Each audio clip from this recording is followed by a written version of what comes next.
Hey everyone, welcome back to another episode of the Wise Retirement Podcast. I'm Angela Kay. And I'm Reginald Thornton. We're your host, traveling on this financial journey with you. So do you lie awake at night worrying about money and whether you'll have enough for retirement? You're not alone. Studies show that 60% of Americans lose sleep over financial stress. And for those approaching retirement, that anxiety gets even worse. But what if you knew that financial wellness isn't just about the numbers in your account? It's about transforming your entire relationship with money. That's right, Reg. And on this episode, we're diving deep into financial wellness with expert Jack Howard. She's the Senior Director of Financial Wealth and Wellness for Ally Financial. You'll discover in this episode how to overcome financial anxiety and develop a healthy money mindset. We'll learn which digital tools can actually simplify our retirement planning, and we'll walk away with 3 steps that we can take this week to reduce our financial stress and build true financial wellness, regardless of where we're starting from. Exactly. Well, Jacqueline, or Jack, as you like to be called, welcome to the Wise Retirement Podcast. We're happy to have you here today. Thank you for having me. Absolutely, absolutely. Yes. So, to start off, can you give us just a little bit about yourself and what drew you to focus on financial wellness? Yeah. So, as you mentioned, I'm Jack Howard. I serve as head of money wellness for Ally Bank. And I've been with the company for 15 years, which is Oh, wow. crazy because I'm only 21. I don't even know how that happened, but The number. I'll be celebrating they just did a big announcement of my 15th year at a meeting earlier this or last week, which was nice. But Wow. I've been with the company for that long. But in that journey, I've had the pleasure of jumping around really with this common denominator of helping people to have a better relationship with money, helping underserved communities have a better relationship with money, and ultimately build wealth. But I started out in our corporate citizenship function where I helped to lead all of our corporate giving, financial education, and employee giving. Did that for about 10 years. Then I got the itch to do something different, went to our leadership and was given a stretch role as chief of staff for the president of our invest business, Mm. which I was able to really cut my teeth on the product side. And I decided to stay Mhm. after that. It was about a year in that role and decided to stay and help launch our wealth advisory business, which is grounded in money psychology. So, our consultation journey, one of the first questions that we would ask clients is, what is your first memory of money? Mm. And for me, it was, how you have those moments in your life where it's like, everything changed at that moment.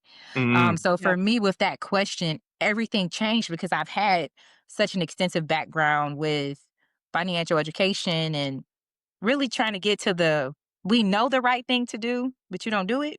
Like, Mm. you're not Yeah. supposed to book that trip when you got credit card debt or Yeah. Yeah. That or buy part. that thing or, it's even been instances where you've saved your whole life and you're still afraid to even use the money and enjoy it in retirement. So I've seen all of those scenarios. And that question unlocks so much as to why we do the things that we do with money. And Right. why, Right. for some people, regardless of how much money you have or how little money you have, there's this lack of security, this lack of financial well being, Mm-hmm. which is really, when you think of your overall wellness, it impacts it deeply. So I was in the wealth business and then got the itch so for the wealth business to get that level of service, you have to have at least $100,000 in assets. And I said, y'all, we should be doing this for everybody. This should be for everybody, regardless of the assets that they have. So I went back to our leadership again. So shout out to the leadership at Ally and was given the opportunity to really launch what's now called Money Roots, which is our financial wellness program, um, where we really have curriculum that helps people to dive into your emotions with money, your values with money, your Mm. goals. How are those goals and values showing up in your spending? And then, we have a class specifically on love and money, where we look at for your romantic partnerships, where we have often it could be combative. How do we have these conversations and get to a place? But all of it is really from the lens of helping people to have a better relationship with money. Of course, I want you to get the skills down, investing, budgeting. I want you to get your credit right. But for a lot of people, despite knowing the right thing to do, they're not doing it. So this is our effort to help people to get under the why behind those behaviors so Mm. that you can shift to something different. So that's what I do. I'm head of money wellness. Oh, wow. That's fascinating. That is amazing. Oh my God, Jack. So the money roots, that sounds like an intensive, really covers, the emotional, the relationship aspect of money. Did you say that's a webinar, a class, or how do people plug Yeah, into so that? right now we're offering it. We launched last September Mhm. and it's 4 workshops. Oh, and did I say it's completely free? It's completely free, y'all. Oh, no, you missed Now we that know Ah, part. I yeah, missed that's a very important part. That's key. It is Yes. completely free. free. And we are right now we're teaching it live over Zoom, with plans to scale it to more of a digital on demand format. But for now it's Zoom. But what's really great about the Mm, Zoom format is that we keep the classes really small. We try not to exceed about 25 people. And the reasoning before that is when you ask questions like, what is your first memory of money or your most prominent memory of money? What are your emotions with money right now? What are your values? For some people, the answer, you just don't know the answer you're going to get. So mm, we wanted to create a safe place where people can show up vulnerably, where they can show up and know that we're not going to push products, Mm, and really talk about okay. and it's, you're mentioning the stats we heard earlier. Like this money thing has people staying up at night. It's yep, impacting relationships. yep. So Of it's not course. just this like dollars in your credit card. It is deeply a Yes. part of your wellness, and it's impacting people deeply. So, Money Roots, it has 4 classes. Each one is an hour long. The first one is Mhm. Money and You, where we going deep into your emotions. The second is Money Story, where we look at your history with money, your early memories, and then we connect the dots on how it's showing up for you now. Our third one is money and values, or what are your values? What are your financial goals? How is that showing up in your actual spending? And then the fourth one is money and love. Again, completely free. And Okay. we're offering those classes every week. Every And you said week. they're about an hour long? Yep, an Mhm. hour Look at long. me And taking it's notes. An hour long. Okay. Uh-huh. yeah, and Yeah. it's That's extremely doable. interactive. Mm. So it's something you know what I love about teaching those classes and really leading this work is that when people walk away from it, they say, I never thought of money that way. I Mm, hear that after every class. I've never thought of money that way. I just thought Right. I was bad at money. I just had shame about money or this anxiety and I thought it was normal. And we're showing that, there is a different way to have a relationship with money. One that really, and I Mm. like to call it, what is your return on joy with money? One where mm, we can shift to Mm. using money as a tool to create joy in your life for the experiences that you want to have that are deeply connected to your values. And when you have that perspective, it really shifts your interaction with money, how you Mhm. use it, and really the impact and experiences you want to have with it. agreed. Wow. So that's important. You said so much about our deep-seated fears and anxieties around money. Mm, We I think we all have them in some form or fashion, yeah. and you're saying you dive into that and deep dive into that so that folks can uncover those anxieties and fears so that you can begin to move forward with a healthy relationship with your money. So that's something I'll definitely be looking at. Money Yeah, because roots. the thing is, we all have a history with money. And Mhm. good or bad, right? And I've been in classes. I remember one time I had a class where we went into his money story Mhm. and he was in the middle of transition with his career. And his early money memories were very deeply grounded in his values, family. Mhm. And when we made the connection to how does that impact you today, he realized like I got to get back to that. So it's just like you just never Oh. know for a person, and you think most people have a bad money story, and that's why they're doing what they're doing now. But his was the exact opposite of like I got to Oh. get back to the basics of what I learned growing up Mm, as a kid.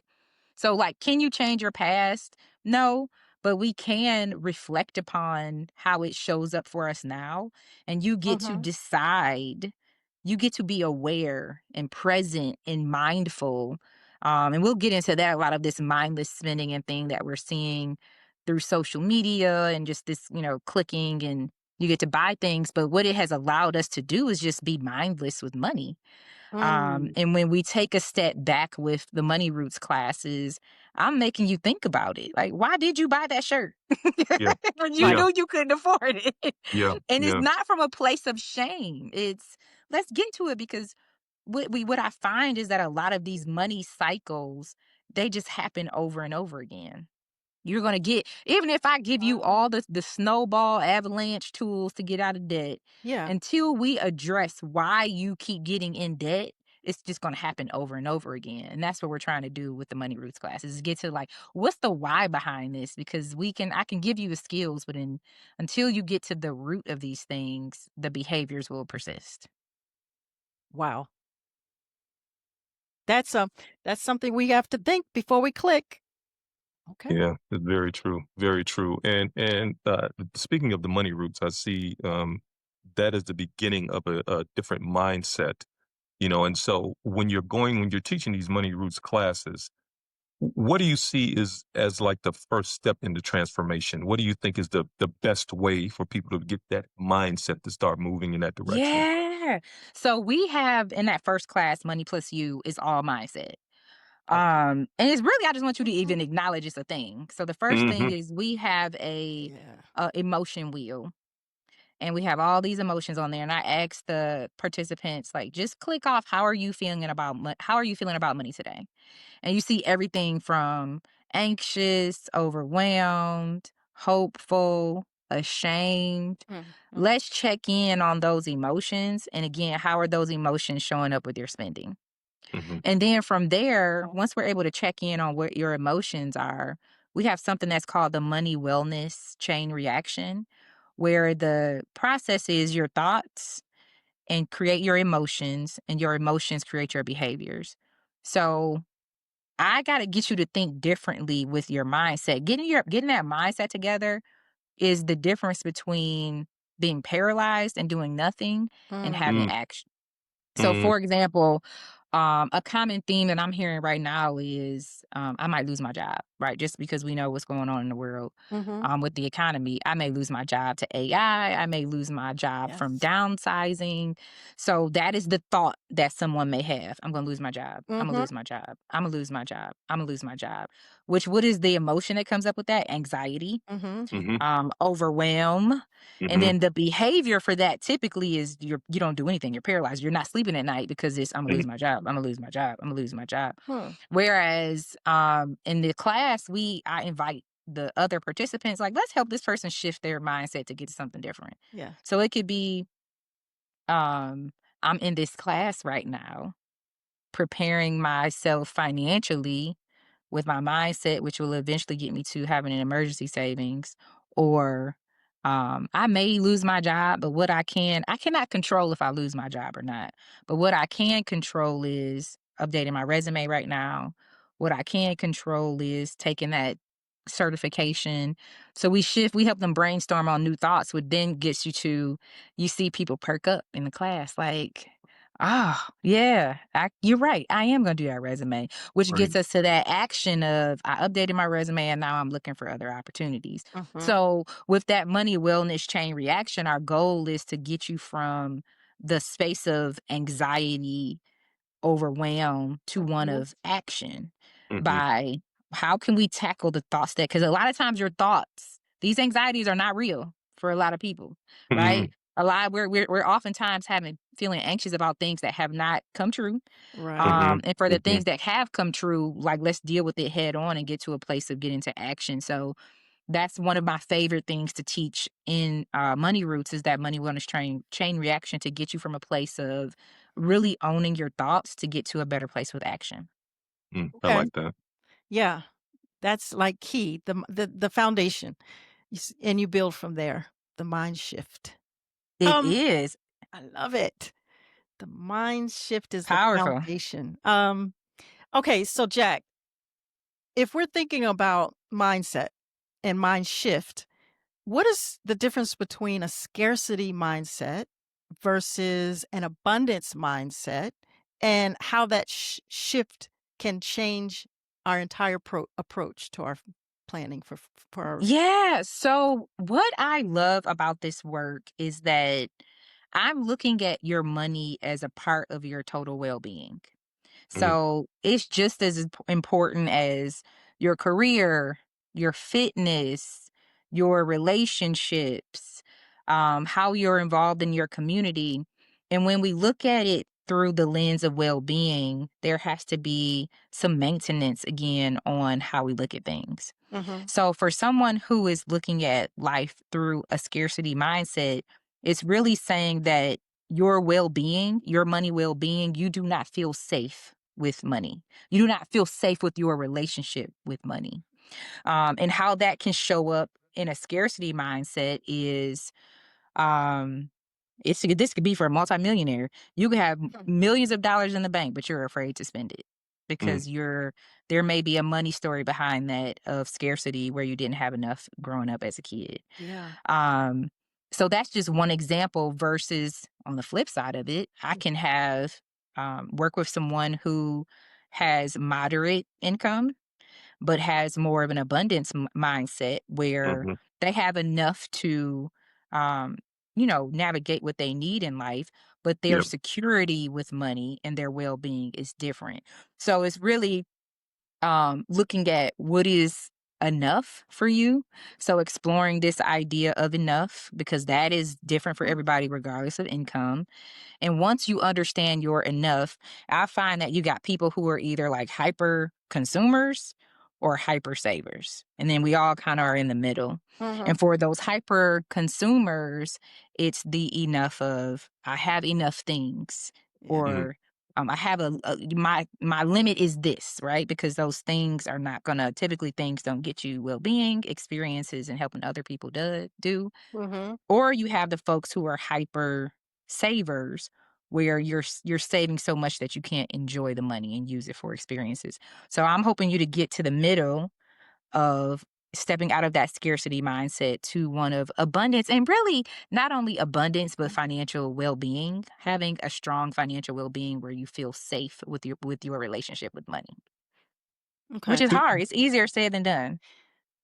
do you find, as I was listening to you talk, I was wondering, when you're dealing with people who have that abundant sort of scarcity mindset, do you find that it's more age related, or is like, are you had it's Mhm. just an array of things? You have the 20-year-old who has an abundant mindset and the 60-year-old who has abundant mindset. Those kind of like, is there a Yeah. I think generationally, Hmm. what I see in this money wellness space, if we were to go into like Gen Z and even Mm, younger than that, Gen Alpha, it's crazy the impact that social media is having yes. on our young people. Um, to where you almost would have a scarcity mindset because you're constantly Mhm. comparing yourself to everybody else. You got Mhm. to think when I grew up, I think Facebook was coming out. I had already graduated from college when Facebook came out. So Mhm. my circle of who am I looking up to, who am I around? It was just my close friends. Right. Whereas our young Right. people now are comparing themselves against it's global. So it's difficult to have that positive relationship with money when you're constantly comparing yourself to others. It's Okay. also difficult when you have is so much that is easily accessible at your fingertips. Mhm. So I think that's a big one from a generational standpoint for the younger folks. For the older folks in our classes, so our boomers, millennials, it's more of I didn't do enough. So there's some Mm, slight shame in um I'm ashamed I haven't done enough for my retirement. Or I'm ashamed I got divorced and I let my partner have all the power. Yeah. So I think in those older generations, it's more of a reflection of like, I got that wrong and I'm experience, yes. ashamed of it. Yeah. Mhm. And for that instance, it's me saying, let's release the shame and start from today. Because if we start from today and really lock in, you can have a financial future and we can have a better relationship with money. And as we know, life is meant to be lived and you create experiences that you learn from. So I think Yeah. those are the two biggest things that I see generationally is this social media thing for our young folks, and then oftentimes it's regret with our older folks. And just a quick follow-up, then I'll let you get in there, Ange. Who's the most difficult to deal with? the younger or the older? Ooh, I'm not gonna call anybody out and say difficult. I mean, a little quiet What wink. I will say, I I'm really starting to have a heart for the younger people. Okay. And in the work. And I say this because, well, both. I think one for women, our older women, because we're about to see a transfer of wealth for women that we've never seen before. So I have a passion for making sure that women understand money, have a good relationship with money, show up and are active in our financial conversations. That's important to me.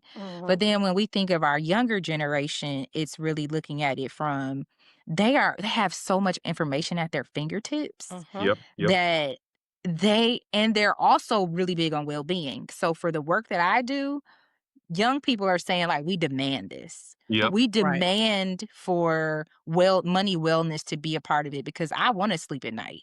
Yep. I'm not going, I have young people telling me like I'm not buying a house. I want to travel the world. So it's really Mhm. checking into those values of I'm pushing back on what my parents told me. I'm pushing back on those beliefs to get to a life that really resonates with me. So Yep. I appreciate that for our younger generation of they're open to the information. They see the importance of money wellness, and they're being very active in it. And then for women, I think there's a lot of opportunities just because we've been historically left out of these conversations. Right. Definitely. Yeah, we have. Reg, did you want to ask her about the practical steps to address anxiety? I'll go ahead. Go ahead with your next, and I'll get to that. I don't want to feel like I'm taking everything over. Oh, okay. Yeah, because you're talking about me. I'm a boomer. Okay, so um, am I? No, I'm Generation X. Uh, yeah, your ex. X. Okay, No, yeah, Nope. your ex. Your So ex. Your you're ex. either yep, okay. so I'm X, and so like, what are the practical steps for me because I'm starting late and I have anxiety about that. So like the money roots is one thing we could do, but what are some other practical steps um to be realistic about our situation? Yeah, so I think first of all, um, facing it. So as a part of like this behavioral finance thing, you oftentimes will see money avoidance or just avoidance behaviors where um if I don't confront it, it'll go away. And that's not Mm, gonna happen. So I think the first step I would say is let's confront it. Let's have that real conversation of how Mhm. much money is in your 401k or not. I want to know what those numbers are. Um, Something that I even struggle with in my own life is I have a pile of paper on my floor right now of envelopes because I do not like opening mail. But we got to open mail and address what's in the mail, right? And that's me being an executive at Ally saying that's something I struggle with. right. So that's also Same. leads us to like we got to be vulnerable and admit what we're good at and what we're not good at. Mm. So me, I know opening mail is not something I'm good at. So I'm gonna get back up. I'm gonna call my girlfriends. We're gonna have a mail opening party. We're gonna open the Mm, mail and face this stuff. But for the person who is just starting out and saying, I don't know what to do, let's get to the why are we just starting out? Like let's get to the money story. Let's do some of that right. work behind it Mm. Right. as to how we got to this place. And then from there, it's easier to then have those actions of you can meet with a certified financial planner and plot out a plan or really start to understand the stock market and empower yourself with that understanding. But before we can even get to some of that tactical stuff, I want to Mhm. understand how we got here in the first place. So I would say your first step is to come to a money roots class because we're Okay. going to dig into Right. Okay. how we even got here. But so much of that, all of that cannot be done if we're not first addressing how we got here. So like it's taking the ownership of now the and realizing that it's okay. Let's get rid of the shame and start from here. Okay, that's good. That's somewhere we can start those steps. Yes. What about technology? Okay, so technology has completely transformed the way we conduct ourselves in the world and how we manage our money. So for pre-retirees like myself and Reg, and Mm. then for retirees who might be intimidated by digital marketing and banking, what are some of the key benefits that we're missing out on by not being a part of that digital banking?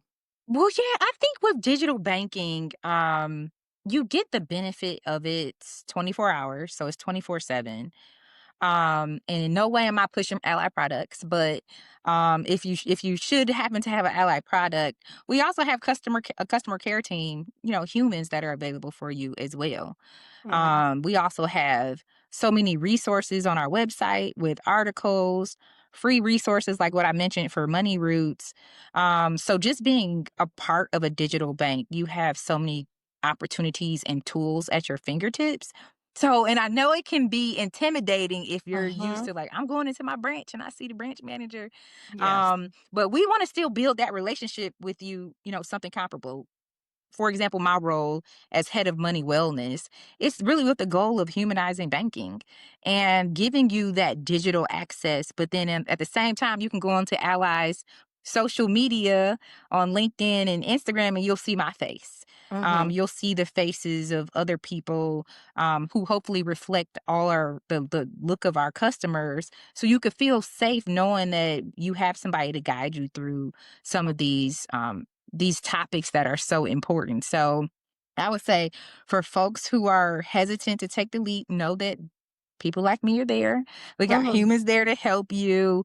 And I think the technology, just having everything at your fingertips is you know, it's really priceless to be able to just have those tools. We have things like spending buckets and savings buckets at Ally that Oh, allow okay. you to set goals. And for example, I have my own spending bucket now, savings bucket, where I'm like saving up for car repairs. I'm saving Right. up for short term things. So having those types of tools at your Mm. fingertips, it helps you to get more organized in this journey. If you have a spending bucket, maybe put a splurge in there. I push people to do that too because we want to Okay. also enjoy our money.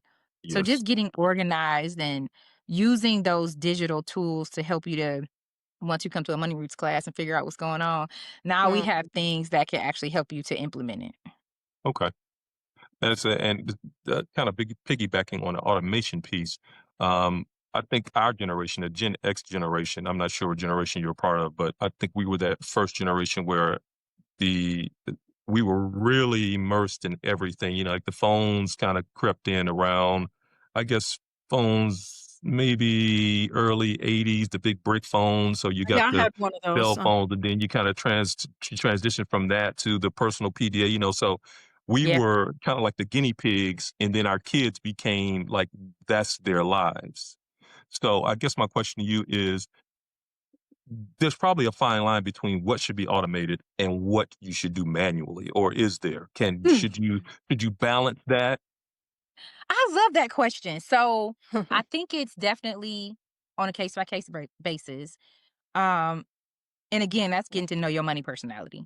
Mhm. For me, when Mhm. I was vulnerable and told you that I have mail on my floor, I gotta automate everything, right? So I'm the person that's knowing that, but I know we're laughing, but I I'm see. being No, no, I serious. get that. Yeah. Yeah. Like I have to know, like I want people to when we talk about money wellness and money psychology and behavioral finance, Mhm. it's understanding what are you good and not good at in your relationship with money, Mm. right? 100%. And Yep. I know for Jacqueline, I am not going to open those bills because I'm Mhm. going to avoid it. You want to Right. know why? I'm about to tell y'all why. My money story is I'm a breast cancer survivor.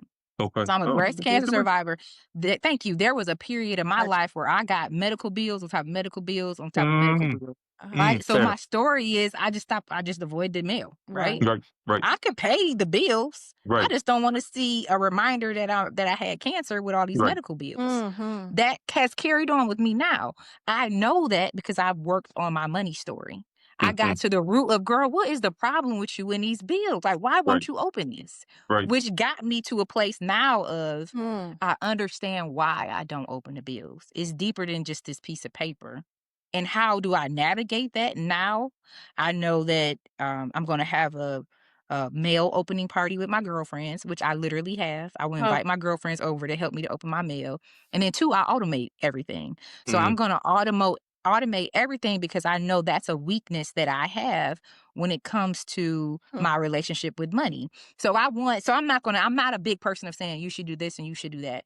I right, think that once we dig into why you do the things that you do, then you can better create the systems that work for Work you. best for For you. me, I'm gonna automate everything.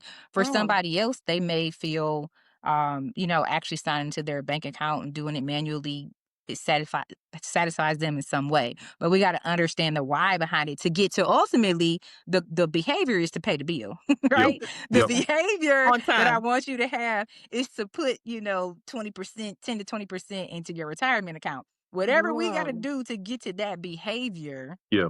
if it's automation or you're doing it manually, we could do that. I personally am an advocate of automation because it takes a lot of the human error out of it for me. That's fair. So that I know regardless of what happens, I'm going to have my retirement money set aside. I know that my important things will be paid for. I know that I'm going to have money set aside specifically for me to splurge on things that I love. So automation has allowed me to do all of that. But I wanted to share that story as to why Mm. that's important to me. No, I Thank think you that's for sharing. fantastic, and again, congratulations for coming through that. Because Angie and I earlier today, we were talking about our financial trauma before we hopped on, and we were like, Mm. but should we share that?" And I was like, "Oh, we'll do it another time." But so for you to share that, that means a lot. You know what? I want more people to do that. Mm, mm, Well, Right? here, yeah, I want more people to say, I'm a breast cancer survivor, or my money story is grounded in this, yeah, or mm, and I've had the pleasure through the Money Roots program, specifically with our money story workshop.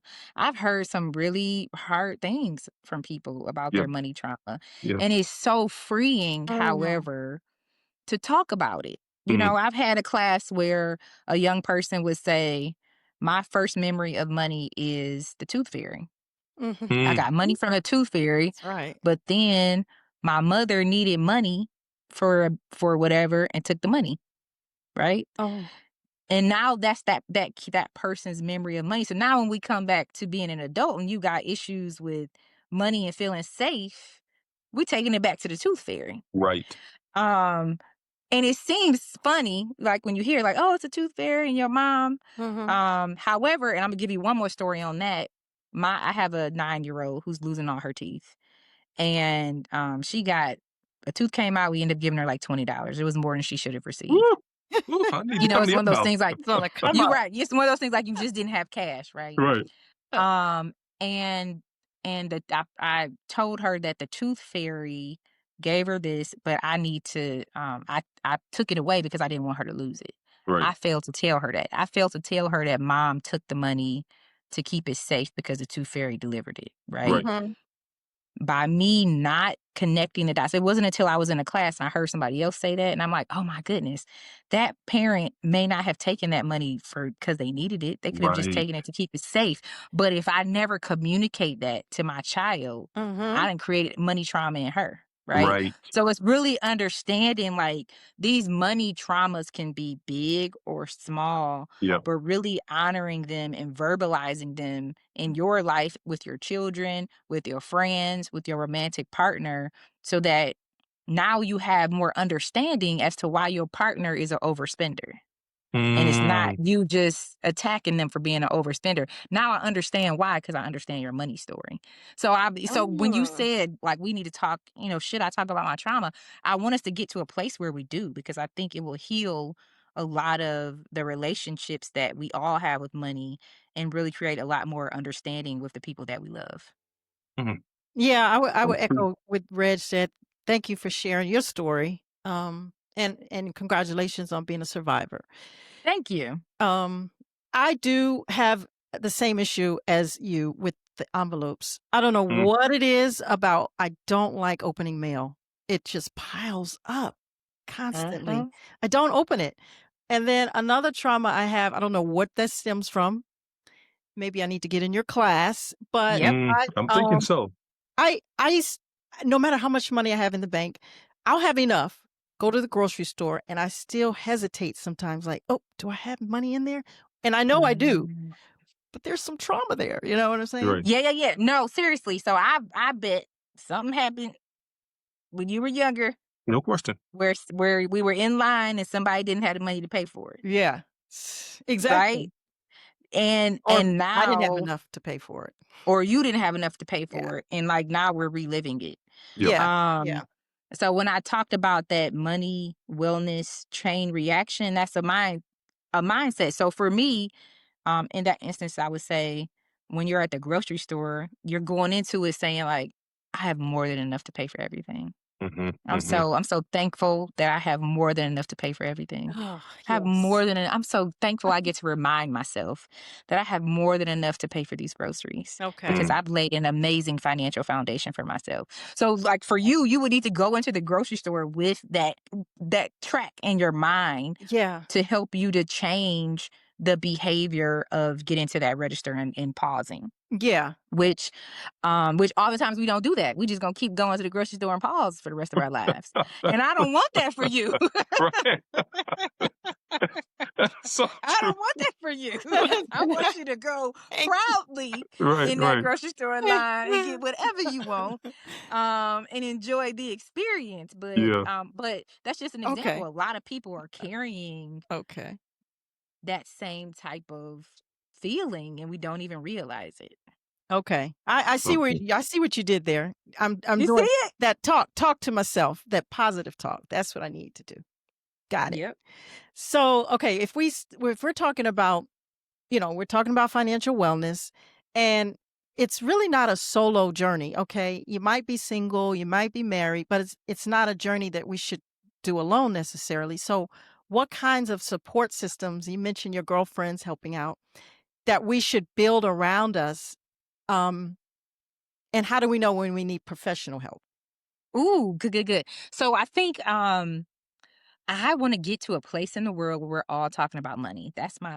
That's where my future, if I my legacy of Yeah. a money wellness person is that everybody's talking about it to Mhm. where it's a part of our conversations just as much as you would talk about your career or fitness or Mhm. the latest TV show. So I think that it should be a conversation you're having with your children. I mentioned earlier that I have a 9-year-old. I also have a 16-year-old. So my 16-year-old, I've worked for Ally practically his whole life. So Mhm, he's been with me when I was teaching financial literacy in the community. He Mhm. has been with me all the way until now, where we taught about stock market investing, all the way to now he meets with me and my financial planner. So mm, that's what I mean. I want you to have those conversations with your children. I want you to have those conversations with your romantic partner of what is your first memory of money? How is it showing up for you now? Come to a money roots class and we'll dig into that more. I Mhm. want you to have those conversations with your friends. We just had a survey here at Ally called The Cost of Friendship, where we're digging into what are some of these anxieties that specifically our young people are having with keeping up with their friends. And there's so much anxiety of I want to go out with my friends and spend time with them, but I Right. cannot afford it. I mm, cannot Right. afford to do brunch and all of these things nonstop. That's a conversation we need to have with our Right. friends of, hey friend, I value I understand the well-being impact of friendships. You need that. Yeah. However, it's costing me anxiety, creating anxiety for me because I really can't afford it. So I want you to have these conversations with your friends. Mhm. And then when it comes time to get to seeking additional help, and I love to say this in our Money Roots classes because if you were to look at money wellness and what we do in Money Roots, it's just an appetizer. I'm just giving you an hour worth of helping Okay. you to bring up your awareness. But there's some people who need additional help. And if mm, you were to leave any of our financial wellness classes through Money Roots, the next step for you is to potentially get a financial therapist. So there's a certified financial therapy association. You can go there. Mhm. You can also meet with an accredited financial counselor. I'm an accredited financial counselor. You can go to their website and get additional help if you just need help on coaching. And then you have, advisors like what we have at Ally through our Ally Wealth Advisors, but we're helping you to plan out your retirement, but really through the lens of money psychology. So I think you move when you realize you've taken that first step to get some of that base knowledge and Mhm. you begin to realize like I need a little bit more.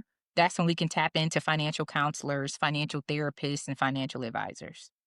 good. Okay. Okay, I'm quite Great. sure you just made up that financial therapist thing because I've never heard that before I in my know, life. right? I I'm just like, that No. that what? that is spanking brand new. You just made that up on the spot. I'm Financial certain of it. I therapy. just pulled it What? out. No, no. So I actually did some graduate work at Texas Tech University. They have a financial health and wellness program out of their financial planning school.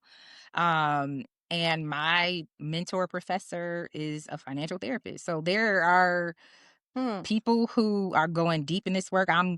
That's on my list to become a financial therapist. So hopefully you'll see yeah. that in my credentials in 2026. But no, there are people where now you can receive credentials to be a certified financial therapist, where it's a combination of understanding some of that therapy and psychology work along with the financial planning. Because, and why is it that, Reg, you haven't heard of that? You haven't No. heard of that because historically we've had the skill based approach to money where all you do is set up the investment account, get your credit together, get out of debt. And we're Mm, getting to a place where people are realizing that is not enough. yeah, I have financial trauma. that makes I sense. was financially abused. I am experiencing financial infidelity. And because of those things, Mm, and knowing that you want to have a different relationship with money, it may require you to get some additional help, which is why the Financial Therapy Association is something to consider. Now, when you break it down like that, it makes perfect sense. But for somebody to just spring financial therapy on you, you're like, hold on, you're making stuff up right now. But that is it makes perfect sense in that vein. Also, so when you have, I know you deal with people who challenge themselves with having trying to live life and trying to save money simultaneously. So where is that sweet spot, or how do you teach them to get that sweet spot in? Okay, I want to I want to go on this vacation, but I need to save money for a new set of tires. But I want to, you know what I mean? Like, how do you help them find a sweet Yeah. spot? You know what I'm saying? yeah. Okay, so if you were to come to our money plus values class, I'm gonna teach you how to do it. So in that money plus values class, we go so super, super deep on what are your values. We have this whole big sorting, and your values essentially are like, what are the things that are most important to you when you are in your rocking chair at 105, Mm, and you look back on your life, what can we say about your life? What Right. stands out? Or what are the things when we look at the world, what makes you like, ooh, I want to change that? Those are typically the things that are your values.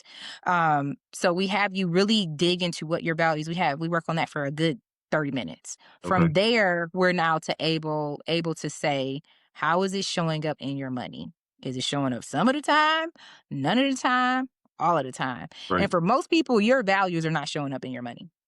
We are saying one thing. A lot mm. of people, and for a lot of people, they'll say like, "It's spirituality, it's my family, it's experiences," but you just spent $20,000 on DoorDash. That is not a part of. It's Right. not a part of your values. Right. And why am I saying that? I'm saying that because we're getting back to this idea of well-being. My Mhm. goal is for you to have the highest return on joy for your money. I want you to literally use money to buy happiness. And how we can connect the dots with that is by deeply connecting it to your values. So earlier when you said, is it do I buy the trip or do I do this other thing? Hmm. Connect it to your values. When you connect your spending and saving to your values and then starting to see the return of it, of Mhm. you saying no to that one thing and yes to this other thing because it aligned deeply with your values, it shifts your relationship with money because you're crystal clear on what your priorities are. And it's easy to say no to the things that don't align with it. So that is, Okay. I'm not a big budgeter. I'm a values based spender. And Either it is gonna, I love yeah, that. either it aligns with Values. mine are family, my spirituality, experiences, and really beautiful things. So I'll give you a story. I was at the airport, the brand Spanx at the Yeah. airport. You may know Ange. I Yes. know Okay. Spanx, but Yes. yeah, I know Spanx. I'm just talking about. So they sell leggings that are like faux leather. And I have these leggings. They're like $100. Mhm. And I was in the airport like, oh, I need another pair. Mine are kind of old. And as I was standing in line, I think I picked up two pair. So I'm about to spend $200 on black leggings. Woo! And as I was standing, right, right. Yeah, So I you was need that. standing there and I was like, does this align with my values? And my value with shopping is it has to be a really beautiful thing. Mhm. And these black Mhm. leggings they didn't meet the test, so I put them back. And that was just an example of um me really like leaning into it so much so that I put something back. Weeks later, I was at another store and saw a coat that was beautiful and I was able to get it because I didn't get the leggings that day. Ooh. And that's just like a fun shopping example, but that's Mhm. going to show up for you when you think of mine is my kids' education. Right. So if I'm saying my kids' education is a value for me, that may mean I may have to skip out on dinner with my girlfriends. Right. And I'm okay with that because I'm leaning into that value. So it just helps you to make those decisions and you can really Okay. stand on it saying, like, nope, this is what's important to me. This is what brings the most joy and impact for my life. And if we can't say yes to everything. Yep. So when you're more thoughtful about the things that you do say yes to, I believe that allows you to use money to buy happiness. Love it. Love it. That is fair. So, all right. Well, if we're feeling motivated by listening to, connecting our values to our money, and now we're starting to feel a little bit more motivated to start, like what would be the first 3 concrete steps that we should take this week? Ooh, okay. So I want you to do 3 things this week. Sign up for a money roots class, right? So that's Mhm. one thing. Of course. Get that class I want you to sign up for a money free. roots class. So that's more on like the behavioral side of it. Mhm. On the skill side of it, I want you to maybe tackle one hard thing that you're ashamed of with money. So it may be, for me, it would be opening that mail. For Mm. somebody else, it may be actually looking at that 401k account. So let's tackle one hard thing. And then the third thing I want you to do is set a deadline to have action on that one hard thing. Hmm. So we're gonna get to the root of how we got here through money roots classes. Okay. We're gonna get honest, maybe even have ooh, let's make the second one, if you have a partner, let's make that a money date night. So Mm. let's have a money Mm. date night with Now either you're your preaching. partner. Yeah, let's either your partner or your girlfriend or your friend.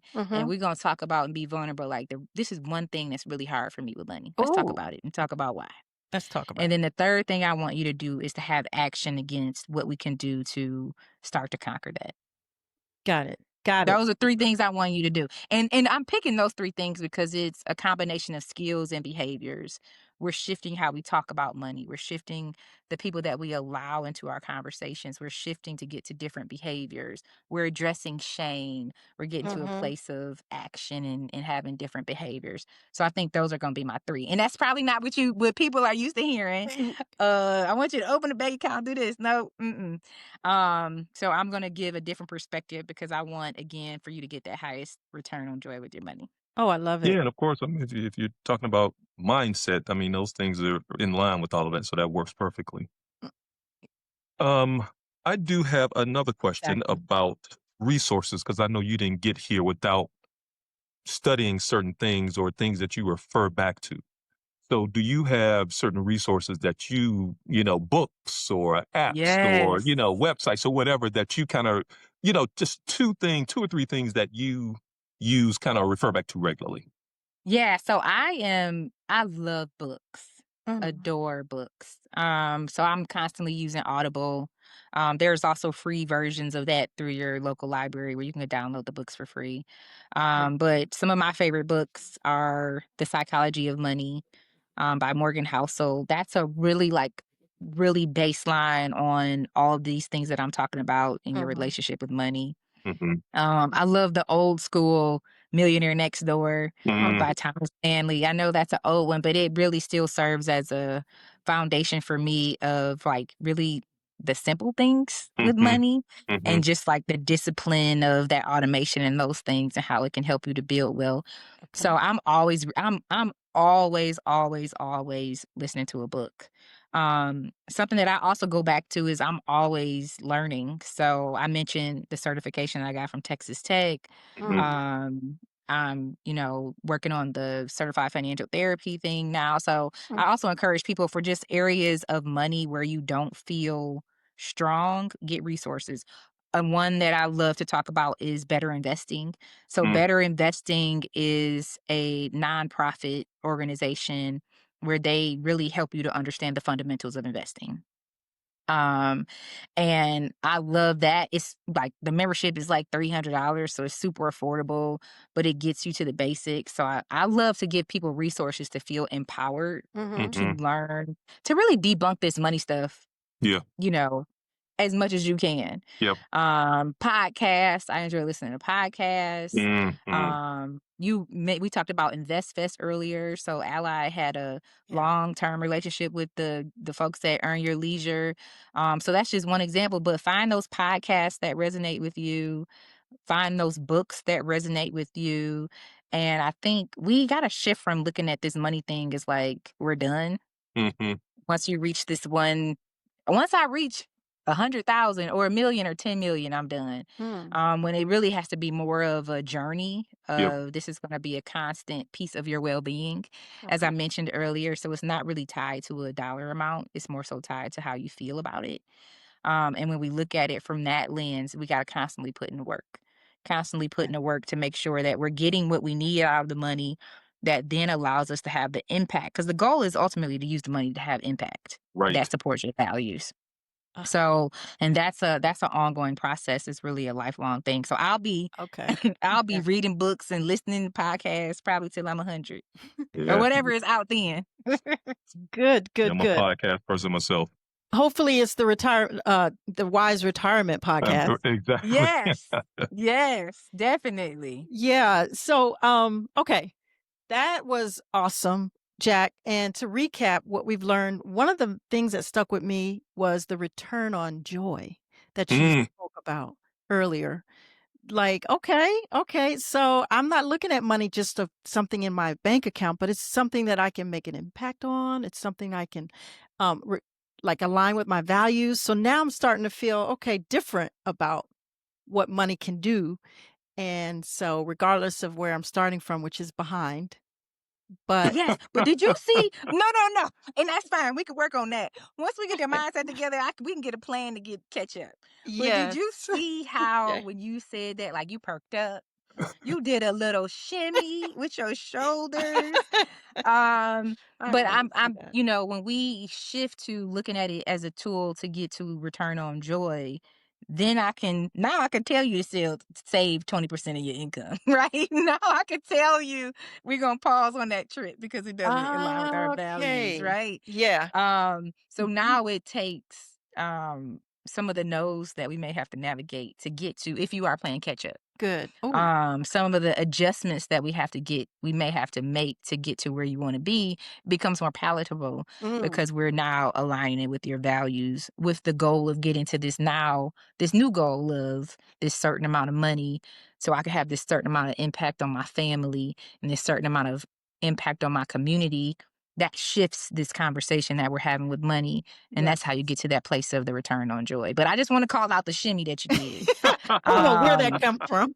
Mhm, because I made you think differently about money, so I'm done. My job here is done. Yes. Just Oh that my quickly. God. Just that quickly. Exactly. All right. Well, with all the information you've given us today, we need one thing that people can walk away with today. One thing, one simple thing. Mm, I want you to have a better relationship with money. Okay. And the start to having a better relationship with money, I mentioned the resources that we have at Ally. So you can Mm. go to ally.com/moneyroots, MONEYROOTS. Sign up for our classes, um, really get to know the work, and let that just be the foundation of when we talked about this return on joy, this approach to being grounded in your values. All of that is done from a place of wanting you to have a better relationship with money. So I want you to start Yeah. there. I want us to shift how we talk about it, how we talk to our kids about it, Mm. our partners about it. So it's not this constant thing where we're always stressed out about it. As we're seeing in the statistics of, 80% of people are feeling stressed out about money. They can't sleep at night. It's impacting their relationships. Mhm. Let's change that. And I think having that better relationship with money, realizing that it's possible, Mm. that's the second thing. It's possible, right? We want to Mm. have the shimmy that Angie just had, Yep. Yep. right? So that's possible for everybody when we kind of get to the root of some of this stuff. So check out our classes. That sounds I'm gonna be there. yeah. Yeah. It's so that's a good first step. And then what I also heard you say is it's a lifelong journey. So we got to remember that since up to this point you might not have paid attention to your money story, but at this point going forward, um, to get that return on joy, we need to consistently have that conversation with ourselves. Yes, and you might mess Mhm. up and stop talking and stop having it again, right? So it's also giving ourselves a little bit of freedom to know that Yeah. in this journey, when we start, and it's gonna be hard too, because I'm not gonna say Okay. I talked about the black pants, but I'm not gonna say I'm never gonna buy a pair of black pants again, right? Of course. Um, but now I do that from a place of, is this something I really need? Does it really align with my values? It's coming from a different space than where I have been Yeah. historically. So yeah, we want to have that first step, allow people to shift how they feel about money. And I'm grateful that you've given me this time to talk about it, and hopefully we were able to help somebody. Oh, for You sure. have, without a doubt. That brings us to the end of our episode. Jack, thank you for being here and sharing all the stories and the concrete things we can step to start doing. So thank you. Absolutely. Absolutely. Look, I'm looking for money roots. Don't be surprised if you pop in there and you see me sitting there, like this. And I'm gonna say, "Hey, Reg, what's up? Let's get into this work." Thank you. Yeah, yeah, yeah. No, I look forward to seeing y'all in classes, and just as we continue to, and just let's check in with each other too, because we're continuing to grow this work at Ally. I think it's very reflective of who we are as a bank, with humanizing banking, being Mhm. disruptive, and really having a different approach. So I'm thankful for the opportunity to help lead it, and excited for what's to come. Is there a way, speaking of that, is there a way, I know Ally may or may not need more customers, but is there a way that people can reach out to you? Yeah, so you could reach out to me directly on Instagram. So my handle is Jack Howard, JACK Howard underscore gems. So Jack Howard Mm. underscore gems. Mhm. So that's a good way to contact me. And then through Money Roots, if you go to our website, I think we have a way for you to contact us there as well. Okay. All right. Okay. Very good then. Well, listen, join us next week because we're going to learn about how someone was able to really get out of $75,000 of debt in 15 months. Ooh. Y'all gotta have me back for that one too. I did the same thing with 70 grand. I'ma listen to that one. Oh my goodness. Yeah, I paid out 70 grand. Yep. Wow. That's good. People need to hear that. That's motivating. So It I'ma be is. listening in too. Right. All right. Right. Well, look, we're happy to hear that. Well, look, if you enjoyed the conversation, subscribe to the Wise Retirement Podcast, leave us a review. Be sure to follow us on all your socials, YouTube, Facebook, and Instagram at The Wise Retirement. Also, if you have a question, drop me a line at angela@thewiseretirement.com and we'll try to answer your questions on another episode. We will see you all next week. I am Reg. I'm Angela Kay, reminding you we're on this journey together. Until next time, take care. Welcome to the ride, everyone.